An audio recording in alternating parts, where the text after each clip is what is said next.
মুসলমানের দলেরা একটু মনোযোগের সাথে আলোচনাটা শ্রবণ করবেন। আল্লাহ পাক রব্বুল আলামিন কুরআনুল কারীমের মধ্যে বলেন, লা ইয়াস্তাউই আসহাবুন নারি ওয়া আসহাবুল জান্নাহ, দোজখবাসী এবং জান্নাতবাসী সমান নয়। আসহাবুল জান্নাতি হুমুল ফাইজুন, ও দুনিয়ার মুসলমান ইমানদারের দলেরা, আমার আল্লাহ পাক রব্বুল আলামিন বলতেছেন আসহাবুল জান্নাতি হুমুল ফাইজুন, জান্নাতীরা সফল কাম, জান্নাতীরা সফল কাম। এবার আপনারা বলেন, আমরা সবাই জান্নাতি বান্দা হইতে চাই কি চাই না? এ ভাই সাহেব, এই স্পিকারের সামনে থেকে সরো। জান্নাতি বান্দা হইতে চাই কি চাই না? মোহাব্বতের আওয়াজে বলেন না, চাই কি চাই না? আল্লাহর হাবিব সাল্লাল্লাহু আলাইহি ওয়াসাল্লাম নবীজির সাহাবায়ে কেরাম প্রশ্ন করে, ইয়া রাসূলুল্লাহ, নবী গো, ও দয়ার নবী, মায়ার নবী, যে আপনার কাছে আমরা জানতে চাই জান্নাতি বান্দা, ওই জান্নাতি বান্দা হওয়ার জন্য কি কি করা লাগবে? আমার নবী বলেন, দুইটা জিনিস করা লাগবে, মাল ঈমান ওয়াল আমাল। ওই দুইটা জিনিস হলো ঈমান এবং আমল। জবান খুলে জোরে জোরে বলেন সুবহানাল্লাহ। ওই ঈমান এবং আমল যদি আপনি ঠিক করতে পারেন মুসলমান, তাহলে আপনি হতে পারবেন জান্নাতি বান্দা। এবার আমি আপনাদের সবার কাছে জানতে চাই, আমরা সবাই ইমানদার দাবি করি কি করি না? সবাই আমরা ইমানদার দাবি করি এখন, কিন্তু নামে ইমানদার, ইমানদার হিসেবে আপনার কাজে কর্মে কোনো কিছু প্রকাশ হয় না। এবার আপনার মনে প্রশ্ন জাগতে পারে, হুজুর, ইমানদার বান্দার কাজগুলা কি আপনি আমাদেরকে বলে দেন? আল্লাহর হাবিব সাল্লাল্লাহু আলাইহি ওয়াসাল্লাম ইমানদার বান্দার কাজগুলা বলে দিচ্ছেন। আমানতু বিল্লাহি ওয়া মালাইকাতিহি ওয়া কুতুবিহি ওয়া রাসূলিহি ওয়াল ইয়াউমিল আখির ওয়াল কদরি খাইরিহি ওয়া শাররিহি মিনাল্লাহি তাআলা ওয়াল বা'সি বাদাল মাউত। আমার আল্লাহ পাক রব্বুল আলামিন বান্দাদেরকে ঈমানের বিষয়ে 7টা শিক্ষা প্রদান করে। ও মুসলমান, তোমাকে যদি কোনো সনাতন ধর্মের ভাই, তোমাকে যদি কোনো হিন্দু ধর্মের ভাই এসে প্রশ্ন করে, এ মুসলমান, তুমি তো ঈমানদার, তুমি বলো তুমি কোন কোন বিষয়ের প্রতি ঈমান এনেছো, কিন্তু তোমার জবানটা বোবার মতো হয়ে যাবে। আলেম ছাড়া এই বিষয়গুলো সবাই কিন্তু উত্তর দিতে পারবে না। এবার আপনারা বলেন, আল্লাহর নবী ঈমানের কয়টা বিষয় শিক্ষা দিয়েছেন আমাদেরকে? ঈমানের 7টা বিষয় আমাদেরকে শিক্ষা দিয়েছেন। ইয়া রাসূলুল্লাহ, নবী গো, ঈমানের 7টা বিষয় শিক্ষা দিলেন। তাহলে 1 নম্বরে ঈমান কোনটাকে বলা হয়? আমার নবী বলেন আমানতু বিল্লাহ। 1 নম্বর আল্লাহর প্রতি ঈমান আনা। বলে হুজুর, আল্লাহর প্রতি ঈমান কেমনে আনবো? ও মুসলমান, ও নবীর উম্মতের দলেরা, আল্লাহর প্রতি ঈমান তো ওইটাকে বলা হয় যেই ব্যক্তি আল্লাহকে স্রষ্টা মনে করে। কুল হুয়াল্লাহু আহাদ, আল্লাহ হলো এক, আল্লাহ ছাড়া কোনো মাবুদ নাই, আল্লাহ ছাড়া কোনো মাবুদ নাই, আল্লাহ ছাড়া কাউকে সেজদা দেওয়া যাবে, আল্লাহ ছাড়া কারোর ইবাদত করা যাবে, কারণ আল্লাহ হলো আমাদের সৃষ্টিকর্তা। এই আল্লাহ পাক রব্বুল আলামিনের ইবাদত আপনারা করবেন, ওই আল্লাহকে আল্লাহ বলে জানবেন, ওই আল্লাহর পথ থেকে আপনারা দূরে যাবেন না। আল্লাহ ছাড়া কাউকে সেজদা করবেন না, আল্লাহ ছাড়া কারোর অনুসরণ করবেন না। ও মুসলমান, এবার আপনার মনে প্রশ্ন, হুজুর, আমরা তো হুজুরদের অনুসরণ করি, আমাদের আশেপাশে অনেক আলেম ওলামা থাকে, আমরা তো তাদের অনুসরণ করি। ও নবীর উম্মতের দলেরা, তাদের অনুসরণ করার কথা আমার আল্লাহ পাক রব্বুল আলামিন নিজেই বলেছেন। এই আলেমদের অনুসরণ করা, হক্কানি রব্বানি পীর মাশায়েখদের অনুসরণ করা, এটা স্বয়ং আল্লাহ পাকের অনুসরণ করার মতো। জোরে বলেন না সুবহানাল্লাহ। মুমিন মুসলমানের দল, ও নবীর উম্মতের দল, এবার আল্লাহর কথা পাইলেন। 2 নম্বর হইল ওয়া মালাইকাতিহি, আল্লাহর রহমতের ফেরেশতার প্রতি ঈমান আনা। ফেরেশতার প্রতি ঈমান বলতে আপনি কি বোঝেন? আমরা দুইজনের, আমরা বান্দাদের কাদের মধ্যে আমার আল্লাহ পাক রব্বুল আলামিনের 2টা ফেরেশতা আছে। ওই ফেরেশতাগুলা আপনার আমার নেক আমল এবং বদ আমলের হিসাব লিখে, যদি আপনি ভালো কাজ করেন আল্লাহ পাক রব্বুল আলামিন আপনার ভালো কাজের হিসাব ফেরেশতা থেকে নিবে। যদি আপনি খারাপ কাজ করেন আপনার খারাপ কাজের হিসাব আল্লাহ বান্দা ফেরেশতাদেরকে থেকে নিবে। ও মুসলমান, ওই ফেরেশতাগুলো আপনার সব কাজ দেখে বিশ্বাস অন্তরে রাখা লাগবে। কথা বলেন না ঠিক না বেঠিক? তাহলে আমাদের 2 কাজে কয়জন ফেরেশতা? জি, আপনারা আসতে বলছেন, বলেন কয়জন ফেরেশতা? ওই দুইজন ফেরেশতার কাজ হলো বান্দা ভালো কাজ করে লিখে রাখবে, খারাপ কাজ করে লিখে রাখবে, আর এগুলার হিসাব কার কাছে? আল্লাহর কাছে দিবেন। আচ্ছা বাবা, আমরা যে দুনিয়াতে নামাজ পড়ি না, এগুলার হিসাব ফেরেশতা লেখে কিনা? নিশ্চয় লেখে। উনি বলছেন নিশ্চয় লেখে। আপনাদের উত্তর কি? সবাই কথা বলে না। অনেকে চিন্তা করতেছে হুজুর বইলে তো আমি নিজে ধরা খামো, কারণ আমি মাগরিবের নামাজই পড়ি না। কথা বলে না কেন? আমি তো আসছি মোটামুটি 5 মিনিট 7 মিনিট আগে। আমি আইসা আমাকে আমার ভাই জাকির ভাই টান দিয়ে এখানে আনতে লাগছিল। আমি বলছি ভাই আগে নামাজটা পড়ি, কারণ আমি যদি নামাজটা না পড়ি আমি আপনারা কি বুঝাবো? আমার এই কথা তাসির হবে না। হবে? আপনারা আস্তে কথা বলেন, তাসির হবে? আমাদের দুই কান্দে দুইজন ফেরেশতা আছে না নাই? আল্লাহ রে ভাই সব অত আসতে মাতিনি মানুষ। আমি তোমার কাছে বেশি সময় থাকতাম না। আপনারা বলেন আমাদের দুই কান্দে দুইজন ফেরেশতা আছে না নাই? ওই দুইজন ফেরেশতা আমাদের ভালো মন্দের খবর লেখে কি লেখে না? ওই দুইজন ফেরেশতার প্রতি আমাদের ঈমান আনতে হবে। আল্লাহ যেন আমাদের ঈমানটাকে পরিপূর্ণ রাখার তৌফিক দান করে। জবান খুলে উচ্চ কণ্ঠে জুড়ে পড়েন আল্লাহুম্মা আমিন। এই মুমিন মুসলমানের দলেরা, এবার আসেন 1 নাম্বার গেল আল্লাহর প্রতি ঈমান, 2 নাম্বার মালাইকাতিহি, 3 নাম্বার হইল কুতুবিহি। আমরা মুসলমানদের একটা ধর্মগ্রন্থ আছে, যাদের ঘরে ঘরের মধ্যে কিতাবটা আছে, ওই কিতাবের নাম হলো কোরআন শরীফ। আছে না নাই? বলেন আছে না নাই? ও যদি আগুন লেগে ধ্বংস হয়, যদি আগুন লেগে ধ্বংস হয়, পৃথিবীর বইয়ের দোকান বিশ্ব থেকে হারাবে না পবিত্র কোরআন। বিশ্ব থেকে হারাবে না পবিত্র কোরআন। বলেন বিশ্ব থেকে হারাবে না পবিত্র কোরআন। বিশ্ব থেকে হারাবে না পবিত্র কোরআন। যদি আগুন লেগে ধ্বংস হয়, আগুন লেগে ওই পৃথিবীর বইয়ের দোকান, বিশ্ব থেকে হারাবে না পবিত্র কোরআন। বিশ্ব থেকে হারাবে না পবিত্র কোরআন। কি করে পূর্বে কোরআন আগুনের তেজ? কারণ বিশ্ব জুড়ে আছে বহু কোরআনে হাফেজ। বিশ্ব জুড়ে আছে বহু কোরআনে হাফেজ। তারা চাপাইয়া আসমানি গ্রন্থ, চাপাইয়া আসমানি গ্রন্থ বাঁচাবে ইসলামের মান। বিশ্ব থেকে হারাবে না পবিত্র কোরআন। বিশ্ব থেকে হারাবে না পবিত্র কোরআন। কোরআনে হাফেজ এখানে আছে না নাই? এই কোরআনে হাফেজ আছে কিনা? কেন হাফেজ সাহেব আছেন? কে কে একটু হাত তোলেন তো দেখি। মাশাআল্লাহ, 1 জন 2 জন। ওই এটা বলো পাগলা হাফেজ সাহেব। হাত নামান, হাত নামান। অনেক কোরআনে হাফেজ আছে।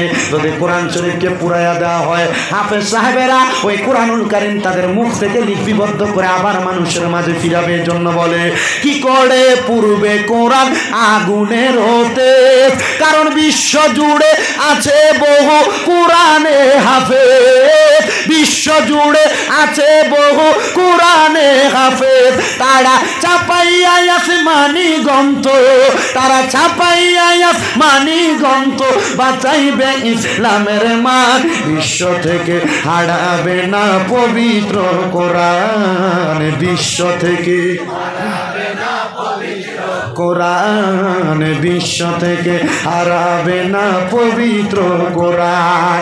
পাকিস্তানের সামরিক শাসক জিয়া মরল বিমান দুর্ঘটনায় বাই। তার বিমানে পুড়ে ছাই হয়েছে, কোরআনে পুড়ে নাই। বিমানে পুড়ে ছাই হয়েছে, কোরআনে পুড়ে নাই। কারণ এটাই আমার নূরের নবীর সাধনার দোন। এটা মোর নূরের নবীর সাধনার দোন। কি করে পুড়বে কোরআন? বিশ্ব থেকে হারাবে না পবিত্র কোরআন। বিশ্ব থেকে হারাবে না কোরআন। বিশ্ব থেকে হারাবে না পবিত্র কোরআন। বিশ্ব থেকে হারাবে না পবিত্র। ওই কোরআন আমাদের ধর্মগ্রন্থ। এই বিশ্বাস অন্তরে আসেনি বাবা? কার কার আছে দুইটা হাত সোজা কইরা তুইলা দেখতে চাই। এই দুইটা হাতকে মদিনার নবীর রঙের পতাকা বান্নার পড়েন আল কোরআন আল কোরআন আল কোরআন আল কোরআন আল কোরআন আল কোরআন আল কোরআন আল কোরআন বিশ্ব থেকে হারাবে না পবিত্র কোরআন বলো বিশ্ব থেকে হারাবে না পবিত্র কোরআন বিশ্ব থেকে হারাবে না পবিত্র কোরআন বিশ্ব থেকে হারাবে না পবিত্র কোরআন। এবার আপনারা বলেন ওই কোরআনের ভিতরে মানব জাতির সংবিধান সহ সকল কিছু আছে না নাই? ওই কোরআনের প্রতি ঈমানটাকে আপনাকে আমাকে পরিপূর্ণ করা লাগবে। আর 4 নাম্বার হইল ঈমানের কথা বলতেছি। আমার মাহফিল কমিটির ভাইয়েরা বলেছে ঈমান এবং আমলের ব্যাপারে কথা বলার জন্য। তাহলে আমরা পাইলাম 3টা বিষয়ের প্রতি ঈমান। 1 নাম্বার আল্লাহর প্রতি, 2 নাম্বার আল্লাহর ফেরেশতার প্রতি, 3 নাম্বার আল্লাহর কিতাবের প্রতি। শুধু কোরআনকে বিশ্বাস করলে চলবে না। এই কোরআন আল্লাহ দুনিয়াতে পাঠানোর আগে আরো 3খানা সহ মোট 104খানা কিতাব আল্লাহ দুনিয়াতে পাঠাইছে। তাওরাত কিতাব, জাবুর কিতাব, ইনজিল কিতাব, তারপরে কোরআন শরীফ, আর 100 সহিফা আল্লাহ দুনিয়াতে পাঠাইছেন। ওই সবগুলা কিতাবকে আপনাকে আমাকে বিশ্বাস করা লাগবে। কারণ কেন জানো? এই কিতাবগুলা আমার আল্লাহ পাক আল্লাহ রসুলদের মাধ্যমে পাঠাইছে। আল্লাহ নিজেই ঘোষণা করতেছেন হুয়াল্লাযী আরসালা রাসূলাহু, সুবহানাল্লাহ বলবেন না? হুয়াল্লাযী আরসালা রাসূলাহু বিল হুদা ওয়া দীনিল হাক্কি লিইয়ুযহিরাহু আলাদ দীনি কুল্লিহি ওয়ালাউ কারিহাল মুশরিকুন। আল্লাহ পাক রব্বুল আলামিন আমার নবীর মাধ্যমে সত্য ধর্ম এবং কিছু কিতাব পাঠাইছেন হেদায়েতের বাণী দিয়া। ওই হেদায়েতের বাণী আপনি আমি যদি মানতে পারি, এগুলার নাম হলো আমল। হেদায়েতের বাণীগুলাকে গ্রহণ করে জীবনে বাস্তবায়ন করতে পারলে এগুলা হইল আমল। তাহলে আমরা পাইলাম 4 নাম্বার আল্লাহ, 3 নাম্বার আল্লাহর কিতাবের প্রতি ঈমান আনা, আর 4 নাম্বার ও রসুলিহি, রসুলের প্রতি ঈমান আনয়ন করা। মুসলমানের দল রসুলের প্রতি ঈমান আনয়ন করাটাকে আপনি কি বুঝেন? আমার রসুল দুনিয়াতে জানিয়ে এসেছেন। হুজুর রসুল কি নিয়ে এসেছেন? রসুল দুনিয়াতে আগমন করেছেন নবুয়তের বাণী নিয়া। রসুল দুনিয়াতে আগমন করেছেন কোরআন নিয়া। রসুল দুনিয়াতে আগমন করেছেন সত্য ধর্ম নিয়া। আর আমরা মুসলমানরা দাবি করি আমরা যেই ধর্মের উপর আছি ওই ধর্ম ইসলাম ধর্ম, ওই ধর্মটা সত্য ধর্ম, ওই ধর্মটা সত্য ধর্ম, ওই ধর্মটা সত্য ধর্ম। এই ধর্মের উপর কোনো ধর্ম হইতে পারে না। কথা বলেন ঠিক কিনা? অন্য ধর্ম থাকতে পারে, তাদের ধর্ম তাদেরকে নিয়ে থাকবে। কিন্তু একটা কথা মনে রাখবেন, যেহেতু এই ভারতবর্ষে আপনারা বসবাস করেন, মুসলমানও বাস করে, হিন্দু ভাইয়েরও বাস করে, সনাতন ধর্মাবলম্বী ভাইয়েরও বাস করে, তাদের সঙ্গে কোনোদিন ধর্মান্তর বিষয় নিয়ে দ্বন্দ্ব করবেন না। বলে কেন হুজুর? কারণ আল্লাহর হাবিব আমাদেরকে শিক্ষা দিয়েছেন। নবী আমার বলে আমার কাছে কত ইহুদিরা আসতো, আমি নবী তাদের সঙ্গে দ্বন্দ্ব করতাম না। আমার নবী বলে শোনো রে দুনিয়ার মুসলমান, আমি নবী মসজিদে হারামের মধ্যে নামাজ আদায় করতাম। ইহুদিরা আইসা, অন্য ধর্মের মানুষ আইসা আমার মাথার উপরে পচা উটের নারী বুড়িগুলা দিয়া দিত, আর আমি নবী তাদের সামনে দিয়া মুস্কি হাসি দিয়ে চলে যাইতাম। ইয়া রাসূলুল্লাহ, আপনি নবী কি তাদেরকে কোনো আঘাত করতেন না? আমার নবী ডাক দিয়া কয় আমি নবী আঘাত করব দূরের কথা, আমি যদি আমার জালালি সাহাবী হযরত ওমর ফারুক রাদিয়াল্লাহু তাআলা ঘুরে বলতাম আল্লাহর কসম হযরত ওমরের তরবারি থেকে কেউ বাঁচতে পারতো না। কিন্তু আমি নবী এমন কাজ করি নাই রে মুসলমান। নবী গো কেন এমন কাজ করেন নাই? আমার নবী বলে যেই দিন আমি নবীর মাথা মুবারকের উপরে, আমি নবীর মাথা মুবারকের উপরে, আমি নবীর মাথা মুবারকের উপরে পচা উটের নারী বুড়িগুলা দিয়া দিছে, আমি নবী তাদের চেহারার দিকে তাকে মুস্কি মুস্কি হাসলাম। আমি নবী মুস্কি হাসার পরে তারা 81 জন ইহুদি ছিল। আল্লাহর কসম তারা আমি নবীর সামনে এসে জিজ্ঞাসা করে গো আব্দুল্লাহর বেটা মুহাম্মদ, আপনি কেন আমাদেরকে একবার আঘাত করলেন না? আপনি কেন আমাদেরকে মারলেন না? উনি ডাক দিয়া বলে যদি আমি তোমাদেরকে মারি আমি তো তোমাদের মতোই হয়ে গেলাম। না রে না, কামার তাদিন তুদান, যেমন কর্ম তেমন ফল। তোমরা যদি তোমাদের কর্ম দ্বারা আমাকে আঘাত করতে চাও, আমি নবী আমার কর্ম দ্বারা তোমাকে আঘাত করব না। আমি নবী রহমাতুল লিল আলামিন, আমি নবীকে আমার আল্লাহ জগতের জন্য রহমত বানায়া পাঠাইছে, এই জন্য আমি নবী তোমাদেরকে কোনো আঘাত করি নাই। ইহুদিরা বলে এমন একজন নবী যাকে আঘাত করলো আমাদেরকে আঘাত করে না, ও নবী আপনার ধর্ম সত্য ধর্ম, আপনার ধর্মটা হক ধর্ম। এই মুহূর্তে আমরা ইহুদিদেরকে পড়াইয়া দেন লা ইলাহা মুহাম্মাদুর রাসূলুল্লাহ সাল্লাল্লাহু আলাইহি ওয়াসাল্লাম। আল্লাহুম্মা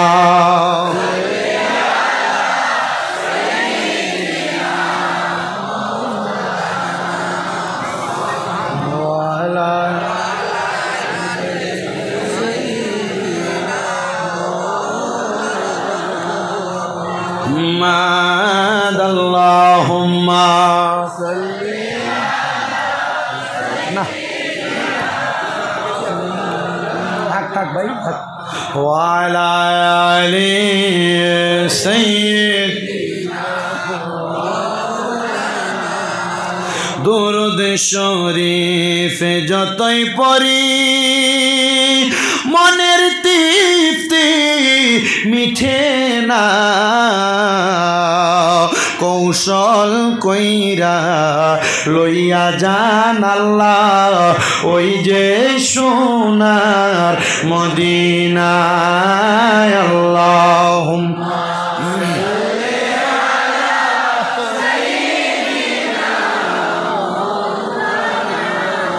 ওয়ালা আলি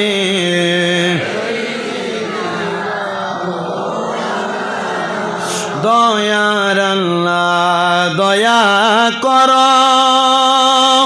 নসিব কর মদিনা, নবীজিকে না দেখাইয়া কবর দেশে নিও না। আল্লাহুম্মা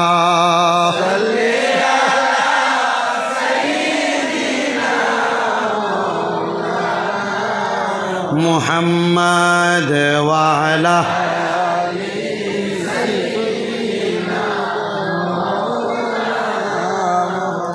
আমার মুসলমানের দলেরা, নবীর উম্মতের দলেরা, তাইলে আমার আল্লাহ পাক রব্বুল আলামিনের ওই রসুলের প্রতি আমাদের সবার ঈমানটা পরিপূর্ণ। কথা বলেন না ঠিক না বেঠিক?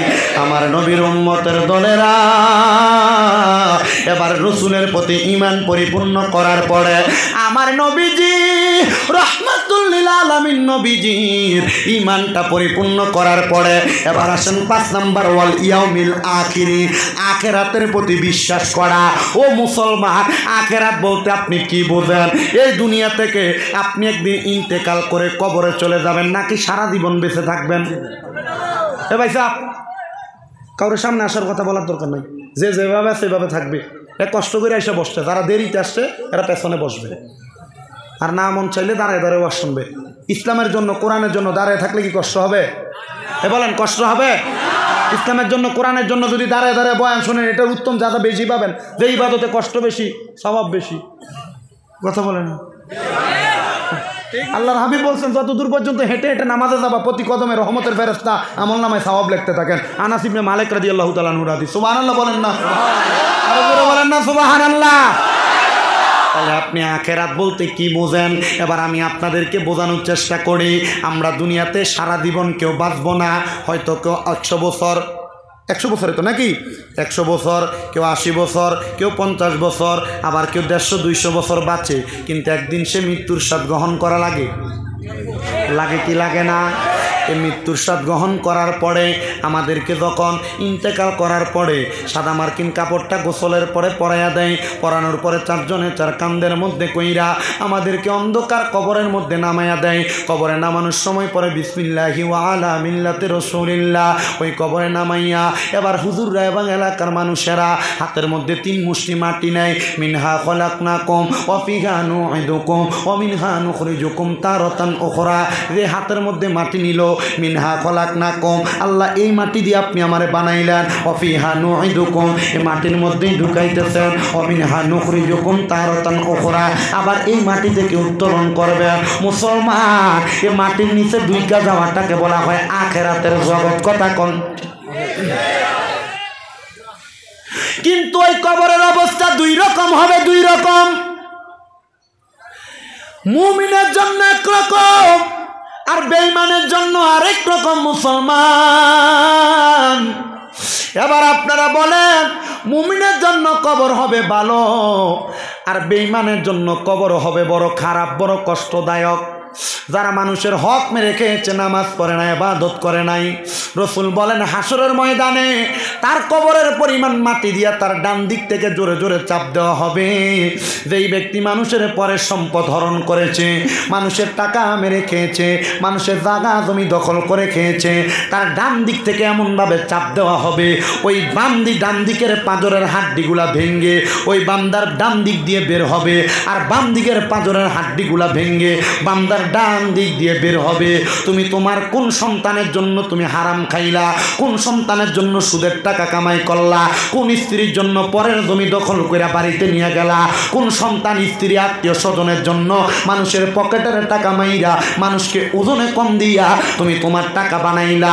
আল্লাহর কসম, ওই সন্তানের কাছে তুমি একটা আমল চাইবা, ওই স্ত্রীর কাছে একটা আমল চাইবা, কাল হাসরের ময়দানে একটা আমল দিয়া তোমারে পরীক্ষা করবে না। ওই কবরের মধ্যে কবরের মাটিও তোমারে রাখতে চাইবে না, বলবে তাড়াতাড়ি আমি মাটির মধ্য থেকে এই বান্দারে জাহান্নামের আগুনে ফালাইয়া দে।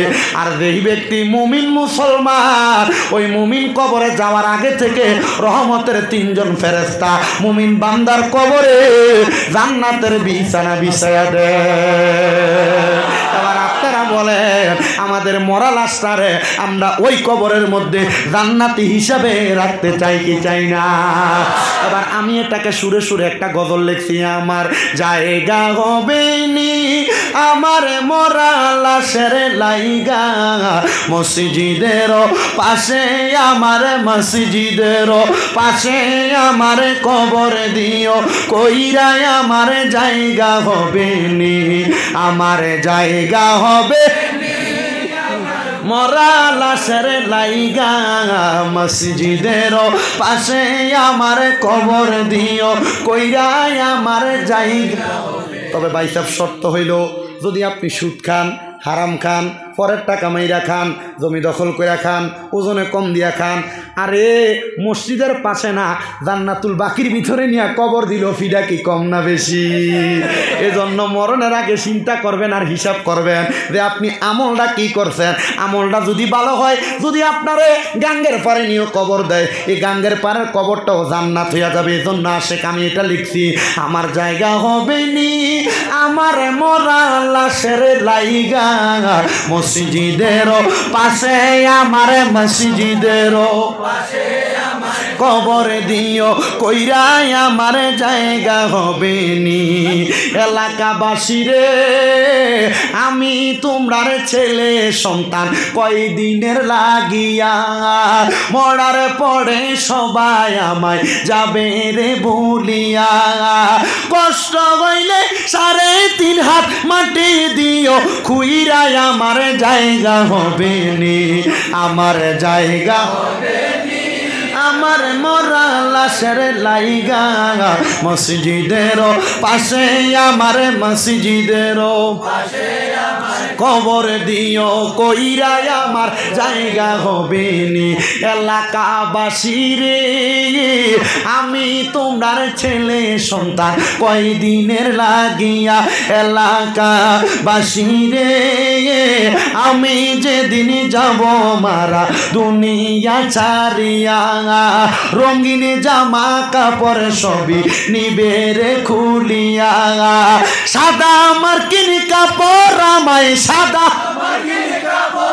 মাই সাদা মার্কিন মাই দিও রে পরাইয়া, আমার জায়গা হবে নি, আমার জায়গা হবে নি, আমার মরা লাশের লাইগা, মসজিদের পাশে মসজিদের পাশে আমার কবর দিও, কইরাই আমার জায়গা হবে নি।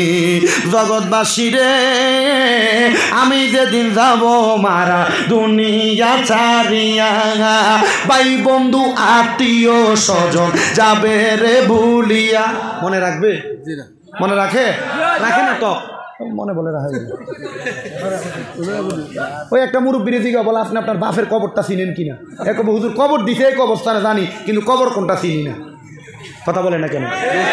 জগৎবাসী রে, আমি যেদিন যাব চইলা দুনিয়া চারিয়া, ভাই বন্ধু আত্মীয় স্বজন যাবে রে ভুলিয়া, তোমরা রে দুয়ার মাঝে শরীক রাখিও করিয়া, আমার জায়গা হবে নি, আমার জায়গা হবে আমার লাইগা মসজিদের পাশে, আমার মসজিদের পাশে কবর দিও কইরা আমার, এ আমার গাংপাড়া এলাকার যুবক, এ ভারতের আসাম রাজ্যের হাইলাকান্দি গাংপাড়া এলাকার বাবারা, তাইলে ওই আখেরাতের মধ্যে আপনার আমার বড় হিসাব নিকাশ করা হবে। ওই আখেরাতের মধ্যে যাওয়ার আগে, কবরের জগতে যাওয়ার আগে আপনারা বলেন আমাদেরকে ভালো ভালো আমল করার দরকার আছে না নাই? আর এই দুনিয়ার মধ্যে সবচাইতে ভালো আমলের মধ্যে উত্তম আমল হইল আমার আল্লাহর ইবাদত নামাজ আদায় করা। আর আমরা মুসলমান দাবি করি, কিন্তু ওই ইবাদত নামাজের কাছে দিয়েও যাই না, কারণ মসজিদে মাগরিবের নামাজ পড়ছি, ইমাম সাহেবরা জিগাইলে টের পাওয়া যাবে যে হুজুর 2 কাতার মুসল্লিও হয় নাই, কিন্তু আজকে মাহফিলের মধ্যে মানুষের অভাব নাই। ঠিক না ভাই? ঠিক। আবার জুমার দিনে আল্লাহর ফালরা মসজিদে যেয়ে থুপ করে অনেকগুলা, কিদা ঠিক না? নি তো মুসলমান দাবি করো। এই জন্য আল্লাহর নবী বাইহাকি শরীফের হাদিসের মধ্যে বলে, এটা হলো কিয়ামতের আলামত যে তারা মুসলমান দাবি করবে, লা ইয়াবকা মিনাল ইসলামি ইল্লা ইসমুহু, যে তারা মুসলমান ইসলামের নামে মাত্র থাকবে, কিন্তু তাদের কর্মকার্যে তারা মুসলমান এটা প্রমাণ হবে না। আপনি মুসলমান, আপনি নামাজ পড়েন না, আপনি মুসলমান, আপনি রোজা রাখেন না, আপনি মুসলমান, আপনি দান সদকা করেন না, আপনি মুসলমান, আপনি সমাজের মধ্যে ইসলাম ধর্মের কর্মকাণ্ড করেন না, আপনি মুসলমান, কিন্তু আপনি আপনার ছেলের বিয়াতে গান বাজনা করেন, আপনি মুসলমান, আপনি আপনার নাতির মুসলমানের ভিতরে আপনি গান বাজনা করেন। কথা বলেন না ঠিক না বেটি? একজন মুসলমান কোনোদিন এমন কর্ম করতে পারে না, আর যদি এমন কর্ম করে এটা নামে মুসলমান, এটা কোনো কামে মুসলমান না। আল্লাহর হাবিব বলে এদের জন্য কবরে রয়েছে আযাবুন শাদীদ, বড় যন্ত্রণাদায়ক শাস্তি। শুধু যন্ত্রণাদায়ক শাস্তি না, ফি নারি জাহান্নাম খালিদিনা ফিহা, এদের জন্য আমার আল্লাহ পাক রাখেন এমন জাহান্নাম, এমন জাহান্নাম যারা এটা সহ্য করতে পারবে না, সহ্য করতে পারবে না। জাহান্নামের আগুন মাবুদ সইতে পারবো না, বলেন জাহান্নামের সইতে পারবো না, দুনিয়াতে নাও কান্দাইয়া আখেরে কান্দাইও না। দুনিয়াতে কানতে কানতে মারা যাবে, কিন্তু কবরে গেলে যেন শান্তি পাওয়া যায়। এই জন্য আশেক বলে জাহান্নামের আগুন মাবুদ সইতে পারবো না, বলেন জাহান্নামের আগুন সইতে দুনিয়াতে নাও কান্দাইয়া আখেরে কান্দাইও না, দুনিয়াতে কান্দাইও না। ও মুসলমান, ও নবীর উম্মতের দল, এবার আপনাদের বিবেকের কাছে ছেড়ে দিলাম, আপনারা আখেরাতের জন্য কি প্রস্তুত করেছেন, আখেরাতের জন্য কি রেডি করে রেখেছেন। আপনারা নিজের বিবেককে শুধু প্রশ্ন করবেন, আখেরাতের জন্য আপনি সব কিছু প্রস্তুত করতে পারছেন কি পারছেন না। আর 4 নাম্বার হইল, শোনো মুসল, 5 নাম্বারের পরে 6 নাম্বার হইল ওয়াল ইয়াউমিল আখিরি ওয়াল কদরি খাইরিহি ওয়া শাররিহি। এই 6 নাম্বার হইল তকদিরের ভালো এবং মন্দের প্রতি বিশ্বাস করা। একবার স্বাভাবিকভাবে আমি আপনাদেরকে বোঝাইয়া দেই। আমার ডান পাশে যিনি বসে আছেন, ভাইজান নাম আনোয়ার হোসেন লস্কর। আব্বা আপনার নাম? মনে করেন আমার আনোয়ার হোসেন লস্কর ভাই, উনি দুনিয়াতে 50 লক্ষ টাকার মালিক। ধরলাম বেশি মালিক আর কি, এটা বোঝা যাচ্ছে এরা দেখলে। হ্যাঁ না, আমি তোমার কাছে চাইতাম না বউ, মনে করছে চাইমু আল্লাহ গিয়ে কয় কম চাই, আমি তোমার কাছে চাইতাম আইছিনি ভাই। আল্লাহ যেন কবুল করে, জোরে বলেন আমিন, আর জোরে বলেন আমিন। চাওয়া লাগতো না, আপনারা দোয়ার বরকতে। আমার বাইরা মাহফিলের যে হাদিয়া দেয় নানি, আপনার দোয়ায় আমার কুমিল্লাতে বাংলাদেশের 6টা মাদ্রাসা, 6টা আসতে বললেন মারহাবা, আসতে বললেন, আর করে বলেন মারহাবা। মাদ্রাসাগুলোতে কোরআনে হাফেজ হয়, শুধু একটাতে 375 জন ছাত্রছাত্রী আছে, শুধু একটাতে। আমি 375 জন লই আমার রাস্তায় নামলে এমনি ঘোরা হবে। আল্লাহ যেন